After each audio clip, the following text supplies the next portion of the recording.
All right. So, hello, boys and girls, listeners far and near around the world, numbering, I'm sure, in the thousands by now. I'm your host, Amanda Strawhacker, and we're joined today by an inspirational person and a dear friend. She describes herself as an interdisciplinary social practice artist, and I'm sure soon we will determine what that means. But without further ado, this is Katie Avila Loughmiller, and she's going to tell us a little bit today about young Katie. Yeah, hi. Thanks so much for having me. So before I ask you what an interdisciplinary social practice artist does with her day, let's turn back the clock and paint a scene of young Katie. What was she like and what was going on in her life? Sure. So I grew up just outside of Boston, Massachusetts, in Quincy, Massachusetts. So yeah, just outside.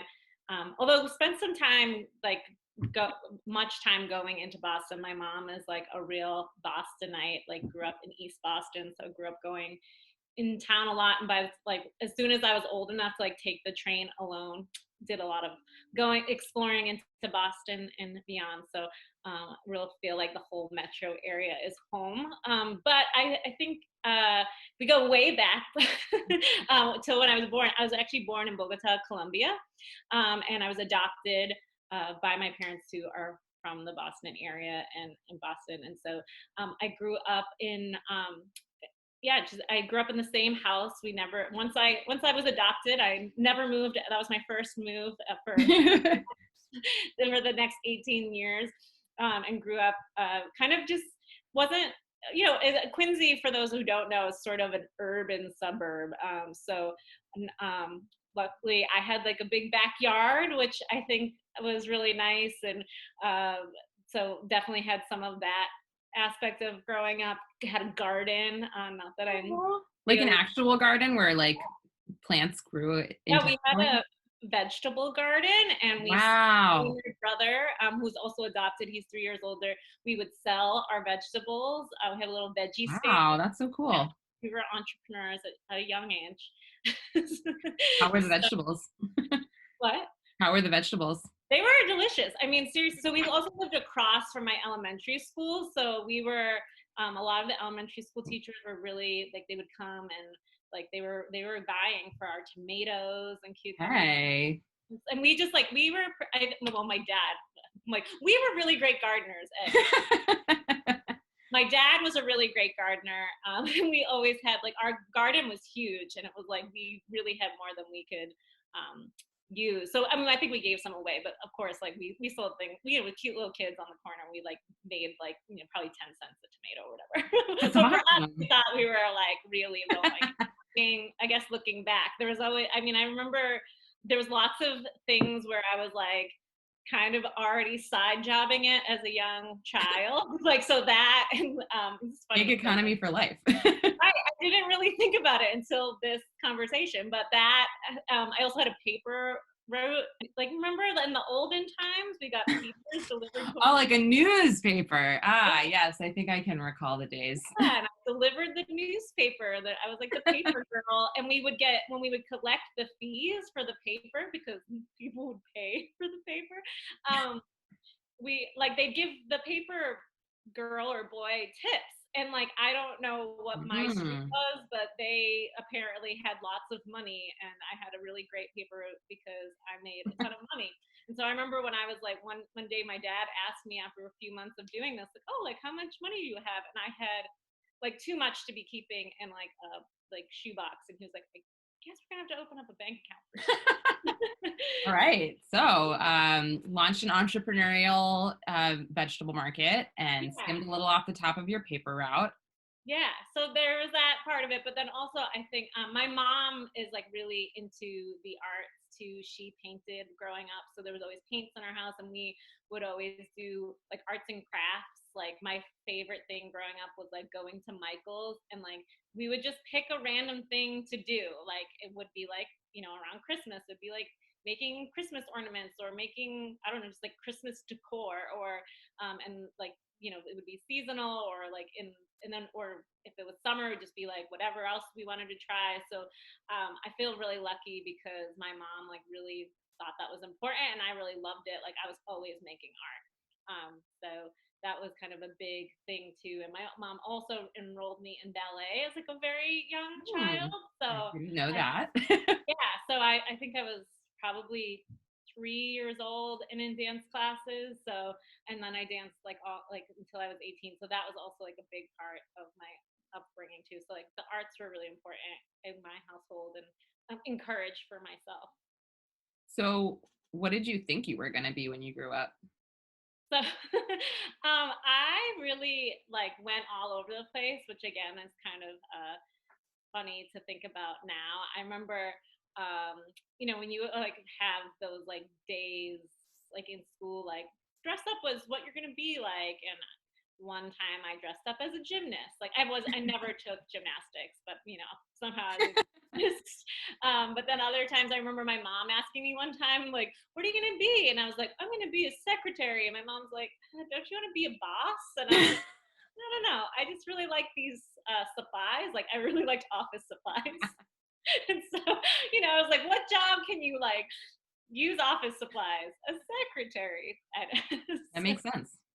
um, so yeah, but also like I remember like at some point too, I like really liked like going to like the grocery store and seeing like the buttons, and I was like, maybe I'll work at the grocery store so I can press those buttons. Which later on, I did work at a grocery store for a little bit, so that my dreams did come true there. That's amazing. But then later in life, I did definitely think like, oh, could I pursue dance? Or then when I got into theater, could I pursue theater? And I just never really was like, I kind of just bounced all over the place on like what I want to do. And also writing was also really important. I made a lot of books as a young child. That's another. Oh, that's really cool. What kind of books did you make? Just like picture books. I remember one specifically, like what was called "What's a Smile." Wow, that's so poetic. And there was this like girl trying to figure out like what a smile was and what it meant. It was very Wow. very deep. I want to read that. So I know you're prepared for my second question. What are you doing now that positively impacts your community, whatever that means to you, and why do you do it?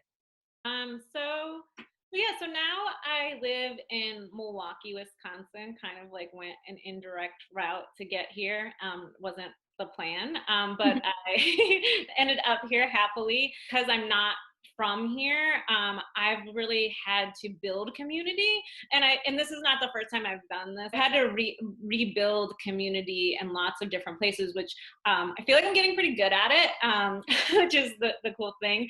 And I think it's been building that community. I do think that I've started to think about what does community mean to me, and why is it important, and what do I want it to look like. Like, reflecting my childhood, I sort of just had a community that definitely wasn't representative of my like culture and roots. And so that has become really important to me as an adult, to make sure that my community is diverse and also represents me. And one of the things that I did about 6 months into living here was start a Latina artist collective called Luna. And that was really, one, because I, again, wanted to have a community that represented me, and to also to continue to kind of uncover my identity and understand it better. And I think the best way to do that is really to surround yourself with people who share some cultural or ethnic roots, or at least that's one way.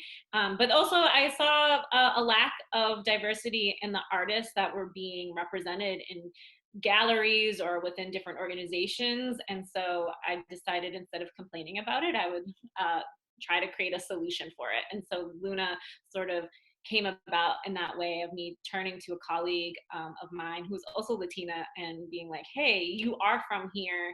Do you think a Latina artist collective would be something that people want? And she was like, no, I think that'd be really cool. And so, we met a few times, and finally we had our first meeting, and people showed up, and we've been doing it ever since, and it's almost been 3 years. We started in June of 2017, and we met for an entire year monthly. And I was really strategic about that because I really didn't want it to be like just my vision or just my co-founder Gabby's vision. I really wanted it to be like what it needed to be.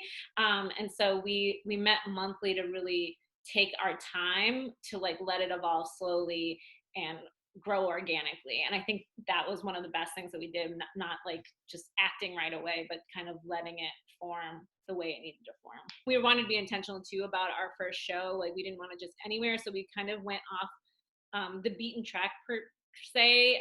And we chose a gallery that was sort of like, not in like not downtown Milwaukee or not in like the Third Ward, which was like a big art hub. But so it was sort of out of the way. It was like summer. It was a Friday. There was like, and in Milwaukee, since we only have like a day of summer, it was like, there was a million things going on. And we were like, well, it's fine. I think there was 15 artists showing or something like that. We were like, well, 15 people. And if they all bring one friend, like if we have 30 people, that would be great. Like what a success. And that evening, 200 people around, we didn't have an exact count, but about 200 people came through. It was like, and people were there. I remember it started at 7 and people were showing up like right before 7, which is like never a thing for art events. People usually show up late, but people showed up early. We had to kick people out at the end of the night. And it was just a beautiful event with so many people who gathered and really like it showed me not only was it important for like our community and our artists, but the fact that people kind of went out of their way to be there, to kind of sneak it in based on everything else that was going on. It was really showed such a that the community was hungry for it, and it was really, really validating. And what was really cool is that a longtime art critic from the Milwaukee Journal Sentinel came, and someone was like, "Do you know who that is?" I was like, "No," but she got wind of it. She was really excited, and then she ended up writing an article like really soon after that, which then like just helped us even more. And then like the momentum from there just kept going, which was like that's really cool. Yeah. Actually today, one of our artists who designed the mural that we're working on, we got a commission to do a mural in the courthouse here in Milwaukee County Courthouse. Luckily, the mural is still happening, although not in the way I originally envisioned. But like when we started it, it was before all this, when it was really cool when we started it because we got to see people work